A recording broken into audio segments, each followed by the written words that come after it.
بسم اللہ الرحمن الرحیم۔ السلام علیکم ناظرین، افسوس کی خبر یہ ہے کہ پاکستان کے سابقہ صدر جناب ممنون حسین صاحب کا آج انتقال ہو گیا، اور کراچی میں ان کا انتقال ہوا، اور یہ پاکستان کے ان صدران میں ان کا شمار ہوتا ہے کہ جن کو کے متعلق کہتے ہیں کہ انہوں نے بہت خاموشی سے اپنی زندگی گزار دی۔ ایک شریف آدمی تھے، اور ایک مڈل کلاس فیملی سے ان کا تعلق تھا۔ ان کا بیک گراؤنڈ کوئی سیاسی نہیں تھا، صرف نواز شریف صاحب نے اس بنا کے اوپر ان کو صدر کا عہدہ دلایا تھا کہ تاکہ ان کو کوئی اس سے پہلے جو پرابلمز ان کو رہی ہیں کہ صدر ان کا تختہ الٹ دیا کرتے تھے، انہوں نے چن کے ایسا آدمی لیا کہ جو ان کے گھر کا آدمی ہو، جیسے کہ وہ چاہتے تھے۔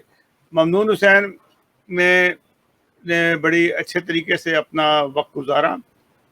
کام کا تو مجھے اتنا علم نہیں کہ انہوں نے کیا کچھ کیا، لیکن میں ان کے متعلق یہ بتا سکتا ہوں کہ انہوں نے ایک ہی دفعہ زبان کھولی اور انہوں نے وہ سچ بول دیا جو اس سے پہلے کسی صدر کو ہمت نہیں ہوئی تھی بات کرنے کی۔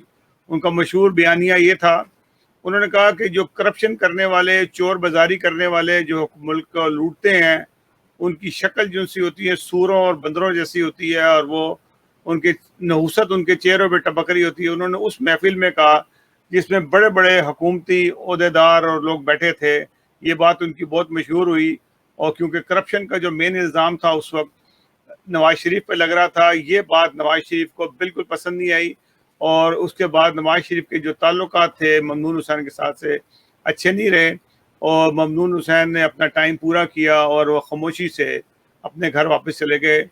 اور ہم اس دعا کے ساتھ کہ اللہ تعالیٰ نے ان کو ان کے درجات کو بلند کرے، انا للہ و انا الیہ راجعون۔ اور جو بھی شخص آتا ہے اس نے جانا ہوتا ہے۔ ایک شریف آدمی تھے، اچھے آدمی تھے، قوم کو کوئی گلہ نہیں ان سے، اپنے گھر واپس چلے گئے۔ اور یہی ان کی اچھی تھی کہ بہت کم لوگ ہوتے ہیں جو الزامات کی ٹوکری لے کے نہیں گئے اور شرافت سے اپنے گھر چلے گئے۔ اللہ تعالیٰ ان کی مغفرت فرمائے، آمین۔ ناظرین، اگلے پروگرام تک کے لیے اجازت دیجیے گا۔ اللہ حافظ ناظرین۔